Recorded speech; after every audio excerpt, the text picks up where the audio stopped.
নির্মাণ করেন। হজরত শাহ আলী বগদাদী রহমতুল্লাহ আলাইহি অনেক অলৌকিক ক্ষমতার অধিকারী ছিলেন। আল্লাহ সুবহানাহু ওয়া তাআলা তাকে বেশ কিছু আধ্যাত্মিক ক্ষমতা দান করেছিলেন এবং তার মাজারকে ঘিরেও বেশ কিছু অলৌকিক ঘটনা ঘটতে দেখা গেছে।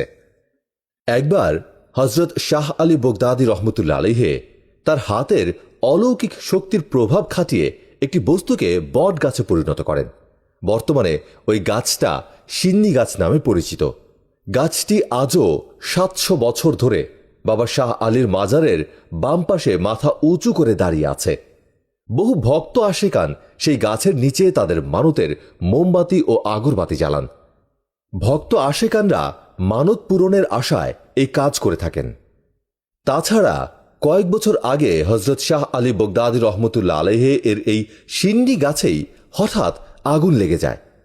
টানা ৩ দিন ফায়ার সার্ভিস চেষ্টা করেও যখন আগুন নেভাতে পারছিল না, তখন কোনো প্রকার উপায় না পেয়ে হজরত শাহ আলী বগদাদী রহমতুল্লাহ আলাইহি এর তৎকালীন খাদেমের কাছে পরামর্শ চাইলে উক্ত খাদেম সেই স্থানে এসে দোহাই শাহ আলী বলে আগুনে পানি ছুঁড়ে মারেন।